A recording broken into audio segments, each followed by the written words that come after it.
saya ulangi yang terhormat pimpinan, wakil pimpinan dan teman-teman anggota DPR Aceh, Pak Sekda, Pak Sekwat, dan seluruh para kepala SKPA yang hadir dan yang mengikuti sidang paripurna ini secara virtual. Kemudian teman-teman Forkopimda yang telah berkenan hadir pada siang menjelang sore berbahagia ini. Pimpinan dan Pak Sekda, saya ingin menambahkan ada 3 poin pada kesempatan ini. Pertama, sebagaimana juga disampaikan oleh Bu Haidar tadi, saya ingin menekankan kembali bahwa apa yang telah diserah terimakan hari ini, UAPPRS itu tidak menjadi barang yang saklek. Artinya tidak dikunci bahwa DPR Aceh itu hanya menjadi tukang stempel terhadap program-program apa saja yang diajukan oleh pemerintah Aceh. Karena sesuai dengan Permendagri nomor 86 tahun 2017 pada pasal 34 ayat 2 di situ disebutkan apabila ada penambahan kegiatan pada UAPPRS yang tidak sesuai dengan RKPH, itu bisa dilakukan penandatanganan berita acara bersama antara kepala daerah dengan ketua DPRD. Nah, bayangkan saja apabila ada judul di RKPH, tentu bisa dimasukkan item-item kegiatan termasuk hasil reses teman-teman anggota DPR Aceh.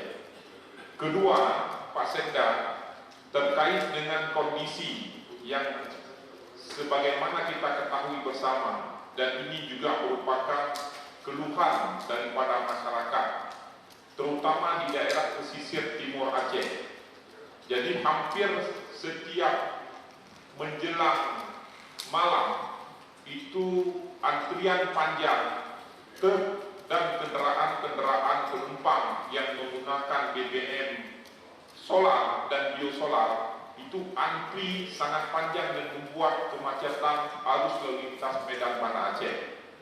Nah, apa kira-kira penyebab ini? Apakah Pertamina tidak becus mengurus soal penyaluran BBM kepada masyarakat dan SPBU, atau kurangnya pengawasan dari pemerintah, dalam hal ini dinas terkait, dinas Perindah, atau pengawasan dari bakar solar untuk unit bot nelayan, baik itu di kawasan Aceh Timur maupun saya kira di kawasan-kawasan lain. Nah, bahkan ada kasus yang sangat memprihatinkan bagi nelayan di sana. Ketika solar ini langka, kemudian mereka beli di SPBU untuk pengisian ke Jregen, tentunya secara aturan tidak dibenarkan oleh pihak Pertamina. Nah, ada kawan-kawan yang nakal mungkin mempublikasi, kemudian nelayan kita bermasalah. Padahal dia membeli minyak dengan bot kecil, bot oskadon, untuk kebutuhan satu hari 200.000 sampai dengan 300.000 menghidupi anak dan juga membiayai pendidikan mereka. Selanjutnya Pak Sekda, sebagaimana komitmen pemerintah Aceh, ini berulang-ulang pernah saya sampaikan di Banggar, pernah sampaikan di paripurna.